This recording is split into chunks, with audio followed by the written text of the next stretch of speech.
Thanks for joining me again this week. Just in for a quick little Wednesday weigh-in. So this week I did not lose as much as I had hoped, but I did lose some. Here's that clip right now.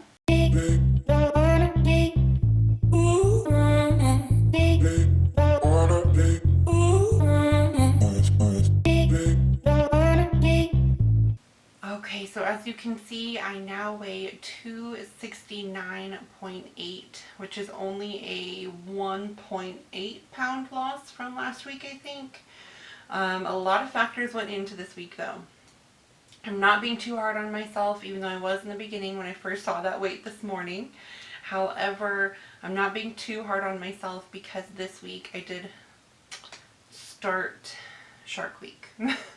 And so and it was my first one, my first real one since having the baby, and it was traumatic, but I was very bloated and very sluggish. I just didn't feel like moving really, to be honest.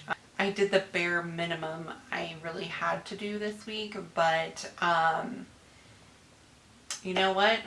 We're moving forward and I'm okay with the amount that I lost. I'm still happy that I lost anything. About halfway through the week, I did check my weight and I was down more than I am right now.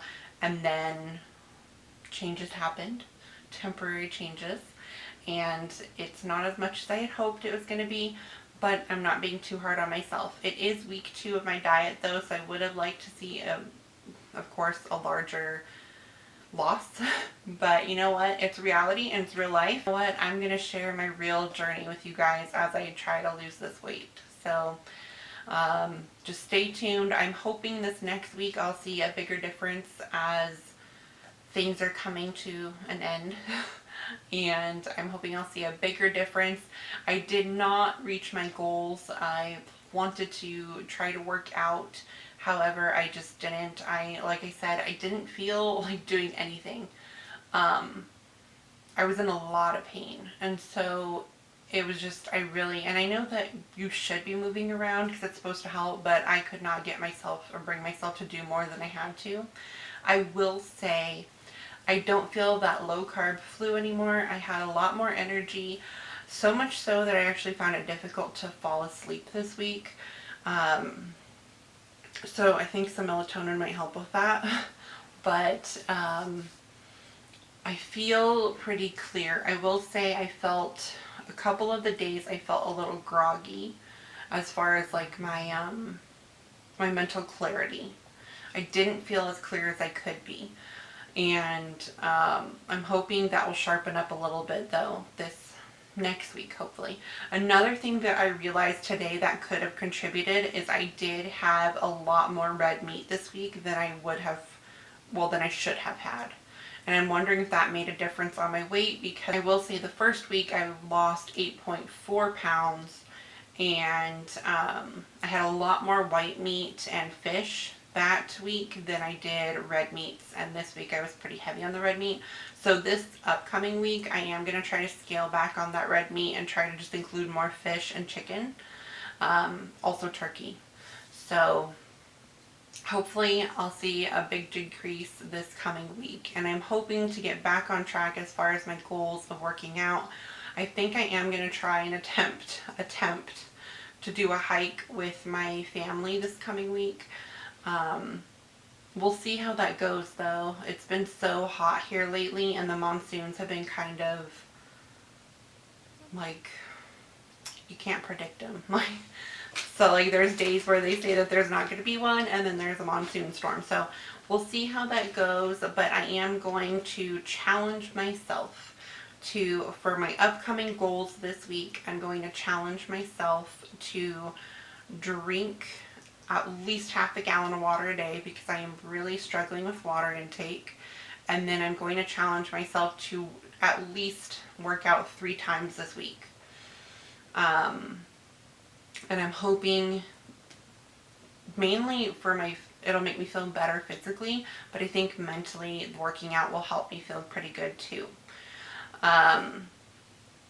So like I said, this week I did struggle with water intake a lot and I'm still struggling, but I'm trying to get back on track with that. Another thing that I would say I did struggle with were cravings. I did not give in. I did not cheat at all. I found ways around my cravings of chocolate. And so, for example, I had a couple of those little mini Hershey bars that are zero sugar, and they're, I think, like almost no carbs, if I remember correctly. I only had like one or two of those, but otherwise I made it what I'm going to call chocolate mousse, which was really just heavy whipping cream that I whipped up till it was pretty done. Pretty much it was the consistency of whipped cream. And then I added chocolate pudding that was sugar free. And then I mixed that together and I put it in the fridge and it turned into like a chocolate mousse. And I used that to help with some of my cravings. I mean, I did use, the right size portions, probably about half a cup, I think. But it did help a lot. So this was just a little setback, and I expect this setback to happen again. But this is real life, and you're not going to have a huge loss every single week. But I'm still proud of the fact that I had a loss at all, that I'm feeling good energy-wise. I got a lot done in my home than I usually do, and I believe that's because I had more energy. I've had more energy to keep up with my toddler, so that's been really good. But yeah, I'm feeling really good. And so I wanted to just point out some tips that I had gathered of ways to stay on track while you're going through some PMS symptoms. And maybe it can be useful for one of you out there. Tip number 1, if you are having chocolate cravings, try to find substitutes that are going to take over. Go ahead and Pinterest, keto or low carb chocolate fixes.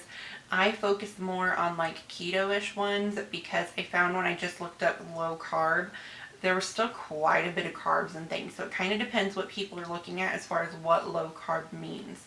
I also got at the store, because I was looking for a quick fix, I did, like I said, the chocolate mousse recipe, and I will go ahead and just put that in the description below. I got sugar-free chocolate that was Hershey's, and they're just tiny little mini bars. And I know there's another one that's actually keto friendly. I think it's called Libby's chocolate, but I will go ahead and I will put the name on the screen if I am wrong. But I know they have a different types. They have a few different types of chocolate things you can get through them. And there's other things too that you can look at. I think it's Birch Benders. Again, I'll put it on the screen if I'm wrong, but they make like cake in a cup. That's like 4 net carbs. I didn't have that, but if I needed something sweet, that's in my pantry. Atkins makes bars that are low carb, and they're kind of like chocolate. So there are substitutes that kind of like trick yourself into thinking you're getting some of that chocolate. Tip number 2. So if you are having an increased appetite, which is something I go through, usually like a couple days before I won't have much of an appetite, and then the days of I have a really increased appetite. If that does happen, try to fill yourself with more of the things that are no carbs or extremely low carb. What I call free carbs, which is like salad, vegetables that are low in carbs, water, really just things that you know are going to make you feel more full, but you're not going to feel guilty about. Tip number 3 is kind of up to you. And remember, I am no dietitian and I'm not a doctor or anything, but I do believe in the fact that you should have some carbs the week of your cycle, even when you are low carbing. But I try to keep my carbs pretty minimal. I didn't go up that much. And what I mean by that is, like, in some of my meals, I just added a tiny bit of butternut squash, or one of our meals we had spaghetti squash. Another thing you could do is like sweet potato, just a tiny bit. Just a little extra carb. One, it's going to make you feel a tiny bit fuller, but I do think your body needs that tiny little extra bit when you're going through your cycle to just get through it and then move on. And then I can jump right back on the wagon. I didn't want to overwhelm myself with carbs because I tend to be a binge eater, and I would just turn around and binge eat something that's a poor choice later if that happened. But healthy carbs, just, it's not be that harmful this week during your cycle if that happens. So tip number 4, take your vitamins and drink your water. It is going to make such a difference when you are PMSing. It really will, because I don't know what your cycles might be like, but your first few after a baby are wicked. They are crazy. Um, and you're going to feel a little weak if you are someone that has a really intense cycle. And so make sure you take your vitamins and drink lots of water, because it's going to help you bounce back faster. Tip number 5 and final one is never get discouraged when you are trying to lose weight. Always stay positive. Even if you didn't have a loss, you're still making progress, because you are eventually going to see that loss in all the work you put into it. If you give up right now though, you're never going to be able to see the loss, because it's not going to come. You won't even have a chance to see it if you give up.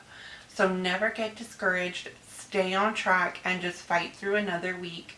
Fight through another month. You know, everyone's going to hit a plateau or a point where they're not losing the amount that they want to see. Just keep going. Never get discouraged. Cycles are a natural part of our lives, and they're going to happen. And sometimes we're not going to have a loss, and sometimes we may even have a gain during our week of our cycle. So never get discouraged. Just keep going. Move on. We're going to have a better week next week.